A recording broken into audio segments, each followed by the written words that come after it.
기도하심으로 예배 시작하시겠습니다. 하나님 아버지 감사합니다. 오늘 저희가 이렇게 모여서 예배 자리에 나가게 해주니 하나님께 감사 영광 올려드립니다. 저희가 어제 모의고사를 보았는데 그 모의고사도 하나님께 주신 은혜라 생각합니다. 하나님, 저희가 이제 앞으로 나아갈 때 하나님 은혜 하나만 바라보고 앞으로 나아갈 수 있도록 하나님 은혜 주시고 도와주옵소서. 이제 찬양으로 나아가려고 합니다. 하나님 찬양 가운데 임재해 주시옵소서. 예수님의 기도드립니다. 아멘.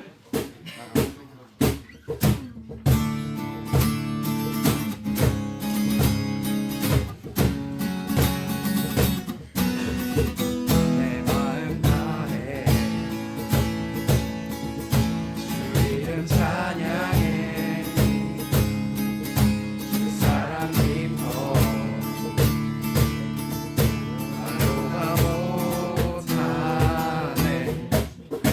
앞서가며 일을 만드시네 오직 내 갈망 영원히 주 찬양 내 마음에 힘이 되신 주 영원한 빛이 되신 주 모든 모습이 주의 행한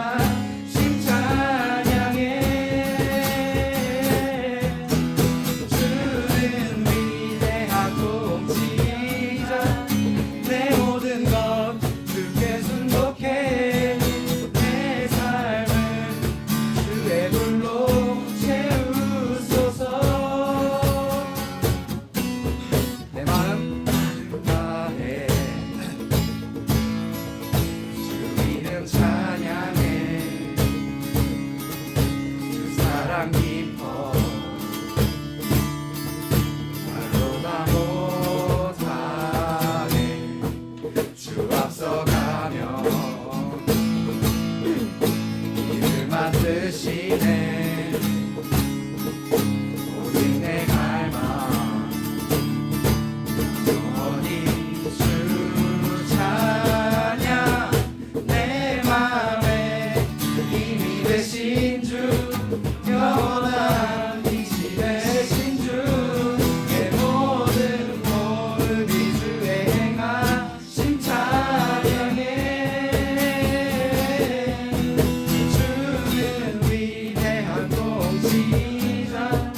내 모든 것 주께 순복해 내 삶을 주의 불로 채우소서.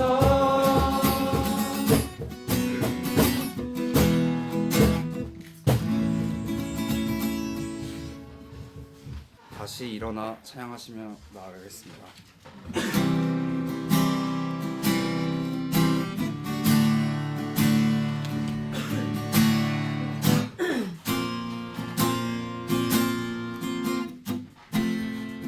나는 내 마음의 복음이 응했던 곳에서 다시 아버지를 만나고 주님 내 마음의 연약한 눈물의 끝에서 또 나를 안겨주시네 작다 생각했던 그의 부르심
기도하시겠습니다.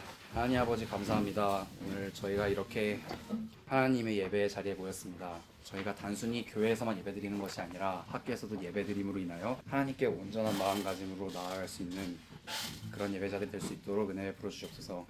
이제 목사님 말씀 전해주시려 합니다. 하나님 목사님 말씀 전해주실 때 저희 마음에 하나님의 은혜가 온전히 들어올 수 있도록 하나님 은혜 베푸시고 도와주시옵소서. 이 모든 은혜를 주님께 맡겨드리며 사랑하신 예수님의 이름으로 기도드립니다. 아멘. 오늘 말씀은요, 저번에 아브라함에 대해서 이야기했죠. 아브라함 하면 뭐가 떠올란다 그랬어요? 믿음의 부상, 믿음의 플랜 B. 여러분들이 플랜 B라고 했어요. 믿는 사람들이 이제 플랜 B를 통해서 하나님의 역사를 써가고 하나님의 역사를 이루는 하나님의 통로가 되어주는 그 역할을 한다고 이야기를 했죠. 이번에는 아브라함의 아들 이삭에 대해서 나누려고 해요. 하나님께서 아브라함에게 자식을 약속해요. 근데 그 약속이 뭐냐 하면 꼭 이삭이어야 한다라고 하는 하나님의 약속이. 그래서 이삭이라는 그 이름을 뭐라고 말하냐면 별칭이 이거예요. 약속의 자녀. 그러니까 하나님이 약속한 자녀다. 이 자녀를 통해서 하나님의 역사를 이루고 예수 그리스도의 족보를 완성할 것이다 라고 하는 약속의 자녀의 별칭을 두는 거예요. 오늘 말씀을 하나 나눌 텐데요. 창세기 11장 19절 말씀입니다. 하나님이 이르시되 아니라 내 아내 사라가 내게 아들을 낳으리니 너는 그 이름을 이삭이라 하라. 내가 그와 내 언약을 세우리니 그의 후손에게 영원한 언약이 되리라. 로마서 말씀이에요. 또한 아브라함의 씨가 다 그의 자녀가 아니라 오직 이삭으로부터 난 자라야 내 씨라 불리리라 하셨으니 곧 육신의 자녀가 하나님의 자녀가 아니요 오직 약속의 자녀가 씨로 여기심을 받느니라. 아멘. 그럼 아브라함이 믿음을 가지고 하나님의 약속한 땅으로 갔어요. 그리고 약속한 땅에서 이 이삭이라고 하는 하나님의 약속한 자녀를 얻게 되죠. 이삭의 이야기는 어떤 이야기냐면 아브라함의 믿음을 따라가는 이삭의 이야기예요. 근데 이 이삭이 뭘 바라보냐 하면 하나님의 약속을 보는 거예요. 근데 오늘 본문의 약속이 뭐냐면 그의 후손에게 영원한 언약이 되리라 이렇게 얘기해요. 뭐냐면 이삭을 통해서 반드시 이삭으로만 하나님의 언약의 약속을 성취하고 약속한 대로 이루실 것이다 라는 거죠. 영화 같은 걸 보면은 왕자가 어떤 신탁을 통해서 그 왕자가 앞으로 왕이 될 것이다 라고 하는 스토리의 내용을 본 적이 있을 거예요. 그죠? 그럼 비슷한 맥락으로 바라보면 돼요. 하나님께서 이 이삭을 통해서만 구원을 할 것이다. 이 이삭 안에 들어오는 이들만 약속의 자녀로 둘 것이다 라고 이야기를 하는 거예요. 근데 이 약속이 뭐냐는 거죠. 약속. 이 약속이 뭐냐는 게 굉장히 핵심이에요. 그럼 아브라함은 믿음으로 가나안 땅에 갔어요. 근데 이제 이삭으로부터는 뭘 보고 가냐? 약속을 믿고 가는 거예요. 약속. 그럼 오늘이 그 기독교의 절기에서는 고난주간이자 성금요일이라고 해서 예수님께서 죽는 날을 기념하는 날이에요. 1년에 딱 한 번. 예수님이 죽는 날이거든요. 근데 그 예수님께서 죽는 날을 우리가 기념하여 지키는 이 날에 약속. 그러니까 예수님을 믿으면 우리에게 약속된 것이 있었어요. 그 기독교의 진리에서는 예수를 통해서 구원을 받는다 라고 이야기를 하죠. 그것이 영원히 죽지 않고 죽음을 맛보지 않고 영원의 생명에 이르게 만드는 하나님의 약속이에요. 약속. 나를 믿으면 약속이 생겨요. 그러니까 여러분들은 아브라함을 통해서 플랜 B, 믿음의 생활을 시작할 때 그 믿음이 뭘 전제를 하냐면 약속을 믿는 거예요. 하나님의 약속. 그러면 하나님이 성경을 나중에 읽어보면 좋겠지만 성경에서 하나님은 하나님과 인간 사이의 약속 중에서 하나님은 인간의 약속을 어기지 않아요. 오직 사람이 하나님의 약속을 어기는 존재로 성경은 설명하고 있거든요. 마찬가지로 여러분들도 엄마, 부모님이랑 약속을 정하고 살 때 보통 부모님이 여러분의 약속을 어길 때도 있지만 주로 우리가 제일 많이 어겨요. 부모보다 우리가 더 많이 어겨요. 다만 죄책감이 없죠. 우리는 자녀니까. 뭔가 뻔뻔하게 굴 뿐이지 사실은 우리가 부모보다 약속을 지키지 않는 경우가 많아요. 근데 이 약속의 자녀라는 건 어떤 의미냐 이런 거예요. 여러분들이 하나님의 약속을 지키지 않아도 하나님이 이룬다 이 뜻이에요. 약속의 자녀가 된다는 건 뭐냐면 나는 위크니스, 연약하지만 혹은 리스크, 위험성이 있는 걸림돌이 있는 삶이지만 나는 하나님 앞에 꺾일 수도 있고 죄를 질 수도 있고 허물이 있을 수도 있어요. 근데 하나님의 일방적인 약속은 뭐냐면 이거예요. 난 널 구원할 거야. 반드시 너를 하나님의 자녀로 구원할 거야. 이 뜻이에요. 약속의 자녀라는 건 이걸 믿는 거예요.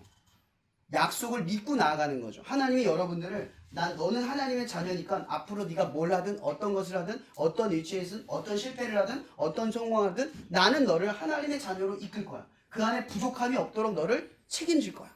라고 하는 약속이 들어있는 거죠. 그러니까 아브라함을 통해서 이삭은 그걸 본 거예요.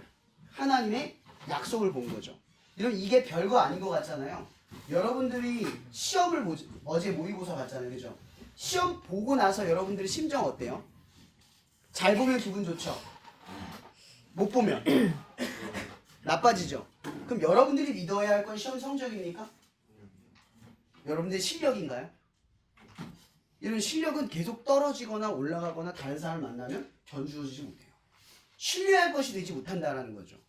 여러분들이 믿어야 할 것은 절대 변하지 않는 것이어야 돼요. 내가 흔들려도, 내가 연약해도, 어떤 위험성에서 내가 무너져도 절대 흔들리지 않는 하나가 필요한 거죠. 그게 뭐냐면 약속이에요. 하나님의 약속이라는 거죠. 너는 하나님의 자녀야. 아무리 무너지고 흔들려도 넌 하나님의 자녀야. 자주 예를 드는 거죠. 5만 원짜리 지폐를 구겨요. 침을 뱉어요. 거기에 가래도 뱉었다 칩시다. 버렸어요. 여러분 주워가요, 안 주워가요? 주워가죠. 왜 안 주워가요? 거짓말하지 마세요. 주워가요. 왜 5만 원짜리가 바뀌지 않았죠? 가치가 바뀌었어요? 가치는 그대로예요. 마찬가지로 하나님이 여러분들을 약속한 거예요. 너는 하나님의 자녀야. 날 믿어. 난 앞으로 너를 책임질 거야. 날 믿어. 네가 구겨지고 가래침에 짓이기고 사람 말에 밟히고 무시받아도 너는 가치를 떨어뜨리지 않아. 오늘 예수님께서 죽으셨어요. 왜 죽으셨는지 알아요? 여러분들 대신해서 죽은 거예요. 그리고 예수님 죽으면서 우리에게 그 신분 하나를 주셨어요. 그게 뭐냐면 하나님의 아들이라는 신분인 거예요. 바꿔준 거예요. 주님은 죄인으로 죽고 죄가 없는데도 죄인으로 죽고 여러분들에게 의인이라는 그 의의 표를 주신 거예요. 여러분 그래서 하나님의 자녀예요. 예수의 죽음을 믿으면 하나님의 자녀가 되는 거예요. 그래서 우리는 그 약속이라는 게 있어요. 뭐냐면 하나님의 자녀가 되면 하나님이 책임진다. 하나님의 자녀가 되면 내가 삶에서 성적 떨어지고 성적 올라가도 나는 하나님의 자녀다. 대학 좋은 데 가든 못 가든 난 하나님이 책임져 준다.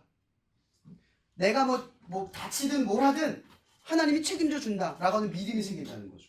여러분 한번 생각해 보세요. 제가 아까 성적 가지고 예를 들었어요. 여러분의 삶에 믿을 만한 것들이 굉장히 많아요. 다 믿어보세요.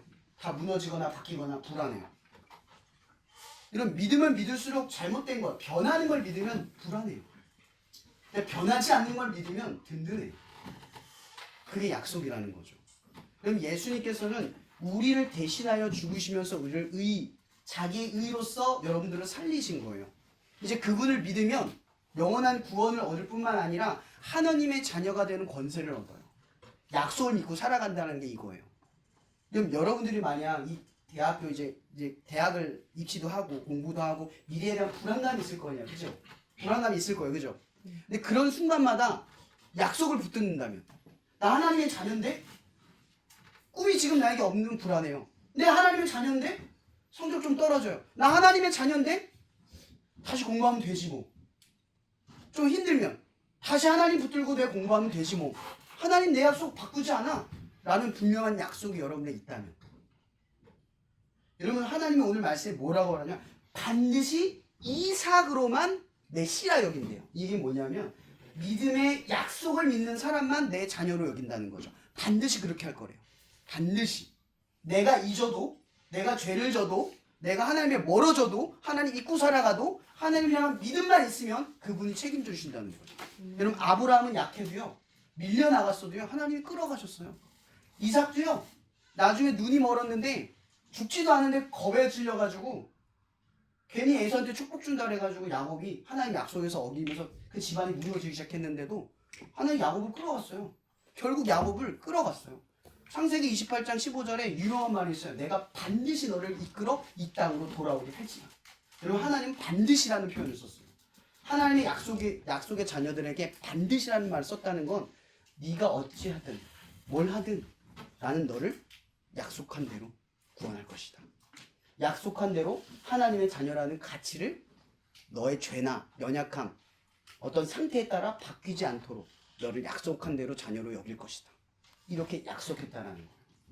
그럼 여러분의 시기에 이 믿음이라는 가치를 갖는 건 굉장히 중요해요. 뭘 믿는가가 여러분에게 불안을 주는 요소가 되거나 아니면 불안을 없애는 요소가 되기도 해요. 그럼 진리가 뭔지 아세요? 진리는 시대와 상황과 현재에 따라서 바뀌는 게 아니에요. 내가 시험이 잘 보면 기분 좋고 시험이 나쁘면 불안하고 우울하면 그건 진리가 아니에요. 진리란 내가 믿으면 내가 시험을 못 봐도 시험을 잘 봐도 항상 그 가치가 변하지 않아야 돼요. 그래서 여러분의 시기에 이 약속이라고 하는 믿음을 갖는 것이 굉장히 중요한 거예요. 힘들 때 여러분들이 해결할 수 없는 삶의 고난과 어려움이 생길 때 우리는 어떠한 알 수 없는 대상을 향해서 기도하죠. 하나님 안 믿는 사람도 기도해요. 종교도 기도해요. 힘드니까. 내가 해결할 수 없으니까. 근데 그런 기도는 방향이 없는 기도예요. 근데 여러분은 적어도 저에게 이 이야기를 들었어요. 약속을 들었어요. 지금 믿음이 있든 없든 간에 오늘 이 이야기를 들은 사람들에게 한 가지 당부하는 것은 힘들고 지칠 때 그 약속을 기억하고 기도하세요. 하나님이 책임져 주셔요. 내가 어떤 모습이든 하나님의 자녀라는 걸 그 가치를 절대 떨어뜨리지 않을 거예요. 이 밸류, 그 가치를 동일하게 만드실 거예요. 절대 변하지 않는 약속의 자녀가 되기를 바래요. 끝으로 한 가지 말씀을 더 할게요. 제가 얼마 예전에 한 몇 년 전인지 기억도 안 나요. 3.1절 때 한국 기독교 교육 기독교 역사에 대한 어떤 교수님이 와서 설교를 해준 게 기억이 나요. 이분이 무슨 얘기하냐면 여러분 대한민국 정부가 어떤 정신을 이어받은 줄 알죠? 3.1절의 정신을 이어받은 거예요. 알죠? 그럼 3.1절이 있고 난 뒤에 3.1절 후에 뭐가 생겼냐면 상하이에 대한민국 임시정부가 생겼어요. 여러분 생각해보세요. 일제시대 3.1절 때에 수많은 사람이 총칼로 죽임을 당할 때에 대한독립을 외쳤어요. 여러분 이거 볼 때 여러분들이 상식적이라고 생각하세요? 정말 그런 운동만으로 대한민국이 독립될 거라는 가능성을 볼 수 있어요? 여러분들이라면 볼 수 있어요? 그런 처참한 가능성을 못 봐요. 근데 그분이 이런 얘기를 하는 거예요. 누군가는 약속을 믿고 자기 몸을 던져서 그것을 이루는 사람이 있고 누군가는 약속을 믿지 못하고 현재에 안수하며 살아가는 사람들이 있다. 대한민국은 독립을 했다. 그러면 이 나라의 주인은 누구냐? 라는 질문을 했어요. 누구 같아요? 기회주의자인가요? 관망하던 사람들인가요? 아니면 3.1절 때 태극기를 들었던 사람들인가요? 여러분들이 약속의 자녀들이에요. 누가 약속의 자녀인 줄 아세요? 그 나라를 위해서 하나님의 이름을 붙드는 사람들. 그런 사람들이 하나님의 약속의 자녀가 되는 거예요. 여러분들 주인이 되세요. 세상에 끌려가는 세상의 주인 돼버린 세상에 끌려가는 사람이 아니라 세상의 주인이신 하나님을 믿는 여러분이 되기를 바랍니다. 오늘 말씀은 이걸로 마칠게요. 두 가지만 기억합시다. 아브라함의 믿음의 조상, 이삭의 약속의 자녀. 여러분들은 약속의 자녀이십니다. 기도하고 마칠게요. 사연주님 감사합니다. 오늘 이 친구들이 오늘 말씀에 대한 깊이를 이해하든 이해하지 못하든 이 친구들 마음속에 힘들고 지친 순간이 분명히 찾아올 것입니다. 그럴 때 주님 성령께서 그 마음 안에 찾아가셔서 오늘 이 말씀을 기억해서 약속의 자녀, 반드시 하나님의 자녀라는 가치를 떨어뜨리지 않고 구겨지고 망가지고 짓밟혀도 그 가치를 회복시킬 그 약속을 믿는 친구들이 되게 도와주시옵소서. 그때 비로소 예수 그리스도 이름을 부르고 기도할 수 있는 기적이 일어나며 하나님의 역사와 권능과 우리의 기도를 후에 들으시고 우리의 삶을 뒤바뀌시는 살아계신 하나님을 경험하는 소중한 우리 대원고 친구들이 되게 하여 주시옵소서. 모든 것에 감사하며 살아계신 예수님의 이름으로 기도합니다. 아멘.